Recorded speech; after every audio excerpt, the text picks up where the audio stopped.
News every 15 minutes, weather every 10, and sports twice an hour. Newstalk KGVO, AM 1290 and 98.3 FM. You're listening to Montana Morning with Peter Christian. A harrowing high-speed chase with shots fired on Interstate 90 has come to an end, with two suspects in custody. One has been injured by a law enforcement bullet. The other has been taken into custody by the Missoula County Sheriff's Office. Good morning, everyone. It's Montana Morning. It's Tuesday, May 16th, 2017. The sky is cloudy, and right now we have a chilly 34 degrees in Missoula.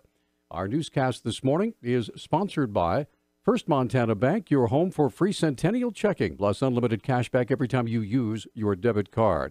Our top story this morning is just developing at this moment, a harrowing high-speed chase that began in Three Forks and continued across the state to just outside Rock Creek, came to an end at about 1:30 this morning after the suspect's vehicle was disabled and one individual was shot by law enforcement after he opened fire on them. We have details now from Missoula County Sheriff's Office Public Information Officer Brenda Bassett. Yeah, so we had an incident that initially started over in Three Forks where two suspects got in a shootout with law enforcement.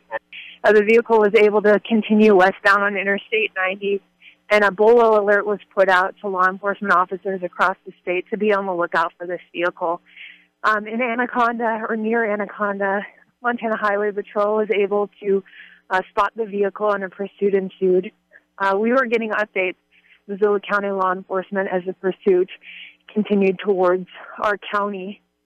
And the vehicle was spike stripped at about mile marker 162, but it was able to, again, continue westbound on Interstate 90. At 1:35, suspects again engaged with law enforcement and gunfire. So we're holding that scene at mile marker 135. And then the vehicle eventually came to rest at mile marker 129. That's when the suspect, the passenger, got out of the vehicle and began shooting at law enforcement. One suspect was shot and has been transported to the hospital, while the other suspect was taken into custody. All Missoula County law enforcement is safe and has been accounted for. Multiple vehicles have been damaged, obviously, and that's kind of where we're at right now. We're holding the crime scene on Interstate 90. The westbound lane is completely shut down.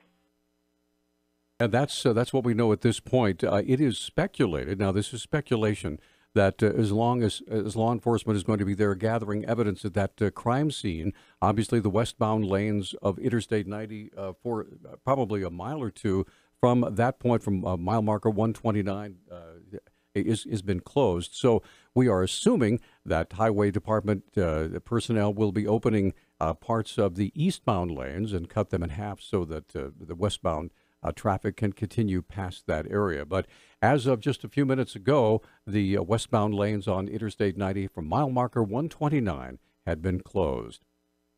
A section of the historic Missoula Mercantile Building that was supposed to be preserved as part of an agreement for new construction is sagging and may collapse at any moment. Police were called out to help keep the public away from the area about 8 o'clock Monday morning, according to Travis Welsh with the Missoula City Police Department. Looking at it from Higgins Avenue, it looks pretty much the same. Around the backside, looking from the east, it does appear that the roof and the subsequent floors are sagging to the point of you wouldn't want to stand near it at this point while they're figuring out what they want to do, because it does look like it's in mid-collapse.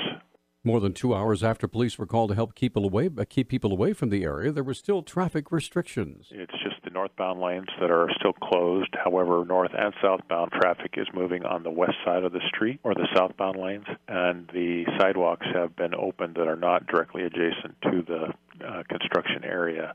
So there is traffic moving, but it's understandably going to be probably a little slower due to both directions being restricted. The only section of the old Missoula Mercantile still standing is the pharmacy building. Now, the rest, of course, was torn down to build a new hotel, Marriott Residence Inns by Marriott.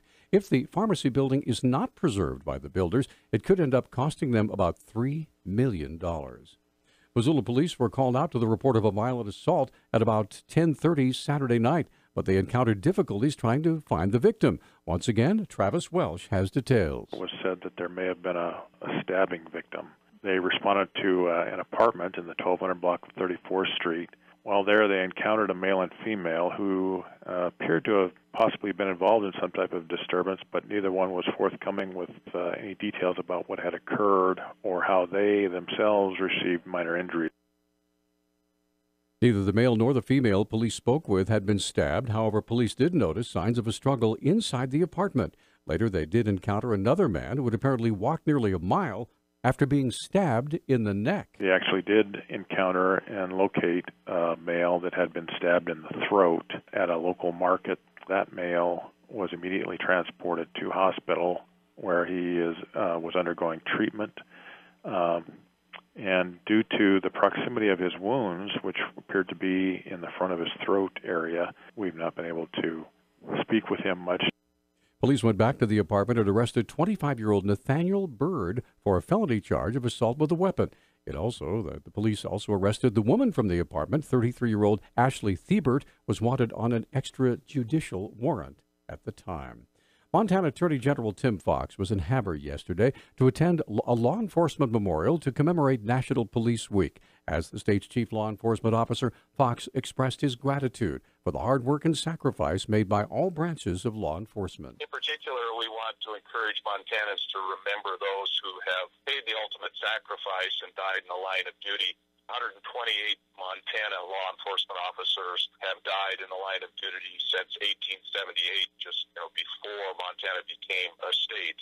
Fox also honored those who have received career-ending injuries in the line of duty. Just recently, we had a Montana Highway Patrol trooper whose vehicle was hit by another motorist, and it's still not clear whether or not he'll be able to return to duty anytime soon. You recall a couple of years ago, there was an undercover detective with the Missoula Police Department who was actually shot by a drug dealer, and of course he had to leave the law enforcement profession.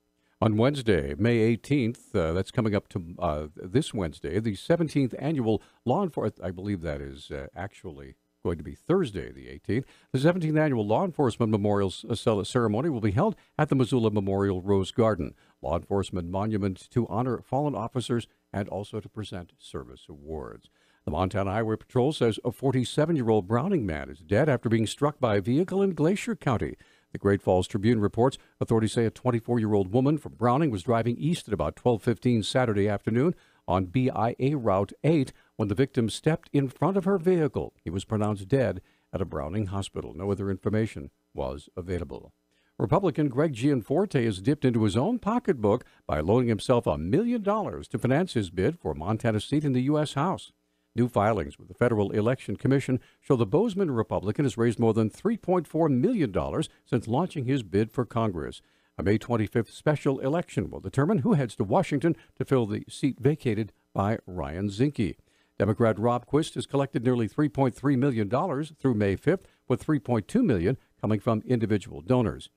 During his unsuccessful bid for governor last year, Gianforte contributed about $6 million of his own money toward his own campaign. Meanwhile, outside independent campaign groups have spent at least $5.1 million on that race.